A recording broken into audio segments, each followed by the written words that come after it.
రాకాలోకంకి స్వాగతం. గత పరీక్షల్లో 117 మార్కులకి కేవలం 2 మార్కులు తెచ్చుకున్నటువంటి వ్యక్తి ఈసారి యూనివర్సిటీ ఫస్ట్ రావాలనుకోండి.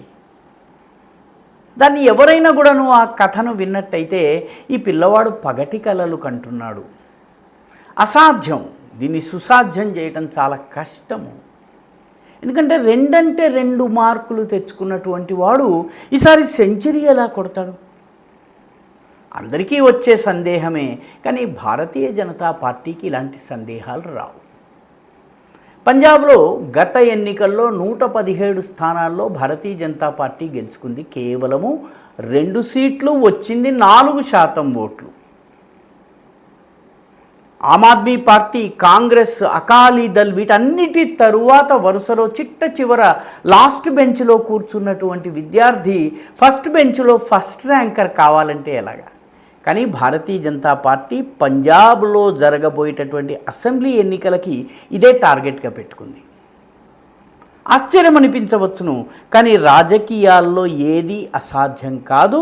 రాజకీయాల్లో గనక పార్టీ ఒక వ్యూహం ప్రకారం పనిచేస్తే ఇది సాధ్యమవుతుంది.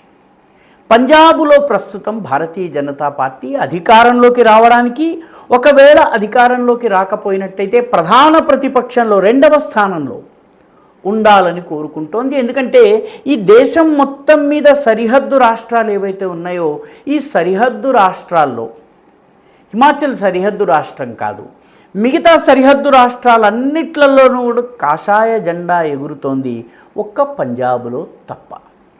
కాబట్టి పంజాబులో ఘన విజయం సాధించటము, పంజాబ్లో అధికారంలోకి రావడము, లేకపోయినా కూడా ఒక ప్రధానమైన బలీయమైనటువంటి శక్తివంతమైనటువంటి ప్రతిపక్షం కావడం, ఇది బీజేపీ స్ట్రాటజీ.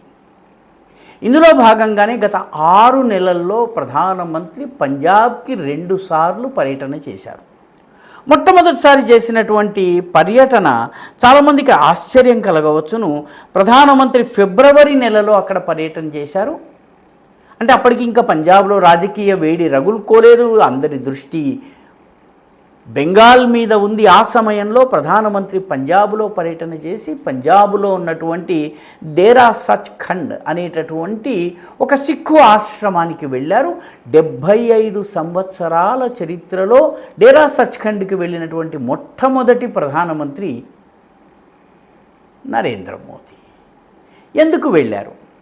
చాలామందికి ఆశ్చర్యం కలగవచ్చును. ఎందుకంటే డేరా సచ్ఖండ్ యొక్క శిష్యులు ఎక్కువ మంది షెడ్యూల్డ్ కులాలకు చెందినటువంటి వాళ్ళు. ప్రధానమంత్రి ఇటీవల అక్కడికి వెళ్ళినప్పుడు రవిదాస్ ఎక్స్ప్రెస్ అనేటటువంటి ప్రత్యేక రైలుని ప్రారంభించారు.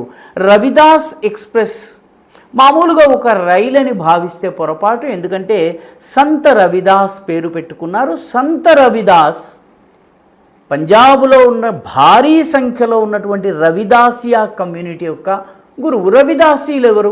దళితులు. కాబట్టి ఫిబ్రవరిలో డేరా సచ్ఖండ్ పర్యటనకి, జూన్ జూలైలో జరుగుతున్నటువంటి రవిదాస్ ఎక్స్ప్రెస్ ఇనాగరేషన్కి మధ్య ఉన్నటువంటి కాంటాక్ట్ దళిత ఓటు, రవిదాసియా కమ్యూనిటీ. ఇది గమనించాల్సినటువంటి విషయం. అంటే కేవలం ఆషామాషిగా జరిగినటువంటి పర్యటనలు కావు. ప్రధానమంత్రి ఇటీవల పర్యటన చేయటం ఏదైతే ఉందో, ఇది పంజాబ్లో ఎన్నికలకు సంబంధించి రంగం సిద్ధం చేయటం లాంటిది. ముఖ్యంగా ఈసారి ప్రధానమంత్రి ఈ జాలంధర్, హోషియార్పూర్, కపూర్థలా ఇటువంటి ప్రాంతాలు ఉన్నటువంటి దోఆబా రీజియన్ని టార్గెట్ చేస్తున్నారు. పంజాబ్లో 3 ప్రధానమైనటువంటి భౌగోళిక క్షేత్రాలు ఉన్నాయి: మాఝా, మాల్వా, దోఆబా. ఈ మాఝా ప్రాంతం ఏదైతే ఉందో అది కాంగ్రెస్కి కంచుకోట వంటిది. మాల్వా ప్రాంతం ఏదైతే ఉందో అది ఆమ్ ఆద్మీ పార్టీకి కంచుకోట వంటిది. ఈ దోఆబా ప్రాంతం అంటే 2 నదుల మధ్య ఉన్నటువంటి ప్రాంతం. దాదాపు 24 సీట్లు ఉన్నాయి ఇక్కడ. ఈ 24 సీట్లలో షెడ్యూల్డ్ కులాలకు చెందినటువంటి వాళ్ళు, రామ్గడియాలు కావచ్చును, రవిదాసియాలు కావచ్చును, వీళ్ళందరూ చాలా భారీ సంఖ్యలో ఉన్నటువంటిది. ఈ రవిదాసియా కమ్యూనిటీ ఎక్కువగా ఉన్నటువంటి దోఆబాలోనే ప్రధానమంత్రి పర్యటనలు జరుగుతున్నాయి. 6 నెలల్లో 2 సార్లు వెళ్ళారు. పైగా రెండవసారి వెళ్ళినప్పుడు ఇటీవల జూలై నెలలో వెళ్ళినప్పుడు ప్రధానమంత్రి కేవలము దళితుల గురించే మాట్లాడలేదు, సిక్కు సమాజానికి చెందినటువంటి ఒక గొప్ప సంస్కర్త గురించి ప్రస్తావించారు. ఆయన్ని సిక్కు సమాజమే మర్చిపోయింది, అకాలీలు మర్చిపోయారు, కాంగ్రెస్ ఆయన ఊసెత్తదు. అలాంటిది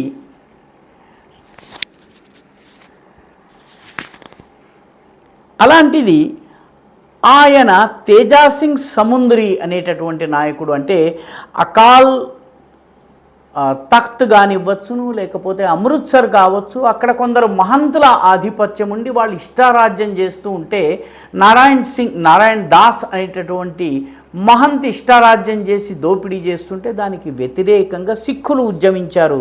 దానికి నాయకత్వం తేజాసింగ్ సముందరి చేశారు. ఈ తేజాసింగ్ సముందరిని ప్రధానమంత్రి తలుచుకోవడం కూడా కాకతాళీయమో యాదృచ్ఛికమో కాదు. ఈ రకంగా సిక్కుల చరిత్రను తెలియజేస్తూ, సిక్కులకు సంబంధించినటువంటి వివరాలను తెలియజేస్తూ ప్రధానమంత్రి ఈ ప్రాంతంలో పర్యటన చేస్తున్నారు. ఇదే సమయంలో భారతీయ జనతా పార్టీ కార్యకర్తలు ఏం చేస్తున్నారు? పంజాబ్లో ఉన్నటువంటి బీజేపీ కార్యకర్తలు, పంజాబ్లో ఉన్నటువంటి హిందూ సమాజం, పంజాబీ హిందువులు, సిక్కులు కానటువంటి హిందువులు, వీళ్ళ మధ్యలో బీజేపీకి మొదటి నుంచి ఎంతో కొంత బలం ఉంది. వాళ్ళందరూ కలిసి ఇప్పుడు చాలా పెద్ద ఎత్తున కొన్ని ఆపరేషన్స్ నిర్వహిస్తున్నారు. ముఖ్యంగా కాన్స్టిట్యుయెన్సీ వైజ్ డెమోగ్రఫిక్ ప్రొఫైల్, అంటే జనాభా యొక్క స్వరూప స్వభావాల గురించినటువంటి అధ్యయనం చేస్తున్నారు. వాళ్ళ ఓటింగ్ ప్యాటర్న్ అధ్యయనం చేస్తున్నారు. ఆ స్థానికంగా ప్రముఖులైనటువంటి వ్యక్తులు ఎవరైతే ఉన్నారో, చరిత్రలో ప్రస్తుతం ఉన్నవాళ్ళు, తర్వాత సామాజిక సంబంధాలు, సోషల్ నెట్వర్క్స్ ఏ రకంగా ఉన్నాయో, ఆ తర్వాత సంస్థాగతంగా బీజేపీకి ఉన్నటువంటి గ్యాప్స్ ఏమిటి, ఓటర్లను చేరుకోవడానికి బీజేపీకి ఉన్నటువంటి ఇబ్బందులు ఏంటి, వీటన్నిటినీ అధ్యయనం చేస్తూ పంజాబ్ రాజకీయాల మీద బాగా పట్టున్నటువంటి జర్నలిస్టులు కావచ్చు, మేధావులు కావచ్చు, యూనివర్సిటీ ప్రొఫెసర్స్ కావచ్చు, మాజీ రాజకీయవేత్తలు కావచ్చు, అదేవిధంగా బ్యూరోక్రాట్స్ కావచ్చును, సామాజిక నాయకులు కావచ్చును, మాజీ పోలీసు, సివిల్ సర్వెంట్స్, వీళ్ళందరినీ కూడా కాంటాక్ట్ చేసి వీళ్ళ ద్వారా మాట్లాడటము, చర్చించటము, విషయాలు తెలుసుకోవటము, తెలుసుకున్నటువంటి విషయాల్ని కార్యాచరణగా ఎలా మార్చాలన్నటువంటి ప్లాన్ చేయటం, ఇదంతా కూడాను బీజేపీ చాలా పటిష్టంగా పంజాబ్లో చేస్తోంది, గతంలో ఎన్నడూ చేయనట్టుగా. ఎందుకంటే బీజేపీకి ఒక పెద్ద ఆశాజ్యోతి ఏంటంటే, గత అసెంబ్లీ ఎన్నికల్లో 2 సీట్లు 4% ఓట్లు వచ్చి ఉండవచ్చును. గత లోకసభ ఎన్నికల్లో బీజేపీకి 18% ఓట్లు వచ్చాయి. సీట్ ఒక్కటి రాలేదు, కానీ 18% ఓట్లు వచ్చాయి. చతుర్ముఖ పోటీ జరిగేటటువంటి పంజాబ్లో ఒకవైపు కాంగ్రెస్, ఒకవైపు అకాలీదళ్, ఒకవైపు ఆమ్ ఆద్మీ పార్టీ, 4వ వైపు భారతీయ జనతా పార్టీ, ఈ రకంగా చతుర్ముఖ పోటీ జరిగేటటువంటి పంజాబ్లో 24-25% ఓట్లు గెలుచుకున్నవాడు విజేత అయిపోతాడు. కాబట్టి ఈ ఉన్నటువంటి అవకాశాన్ని ఉపయోగించుకునేందుకు గ్రౌండ్ లెవెల్లో ఈ పని జరుగుతోంది, ప్రధానమంత్రి స్థాయిలో ఆ పని జరుగుతోంది. ఈ రకంగా పంజాబ్ని మొత్తం కూడాను భారతీయ జనతా పార్టీ వైపు తిప్పేటటువంటి, ఈసారి బీజేపీకి అవకాశం ఇవ్వాలన్నటువంటి నినాదాన్ని ప్రచారం చేయటం జరుగుతోంది. దీంతోపాటు ఆమ్ ఆద్మీ పార్టీ యొక్క వెన్ను విరుస్తూ దానికి సంబంధించినటువంటి 7 రాజ్యసభ సభ్యులు, వీళ్లకు పార్టీ యొక్క సంస్థాగత వ్యవస్థ మీద పట్టుంది, పార్టీ యొక్క ఆలోచన విధానం మీద అవగాహన ఉంది. వీళ్లకు పంజాబ్లో పార్టీకి ఆర్థిక వనరుల్ని ఎలా సమకూర్చాలో తెలిసినటువంటి వ్యక్తులు వీళ్ళు. అందులో లవ్లీ పంజాబ్ యూనివర్సిటీకి చెందినటువంటి అశోక్ కుమార్ మిత్తల్ కావచ్చును, రాఘవ్ చడ్డా కావచ్చును, వీళ్ళందరూ కూడా ఇప్పుడు బీజేపీలో చేరారు. కాబట్టి వ్యూహ రచన మరింత పదును కాబోతోంది. కాబట్టి పంజాబ్లో బెంగాల్లో జరిగినటువంటి అద్భుతమే జరిగితే ఆశ్చర్యపోనక్కర్లేదు. ఈ వీడియో మీకు నచ్చినట్టయితే లైక్ చేయండి, షేర్ చేయండి, ఈ ఛానల్కి సబ్స్క్రైబ్ చేయండి, మీ అభిప్రాయాన్ని కమెంట్ల రూపంలో తప్పనిసరిగా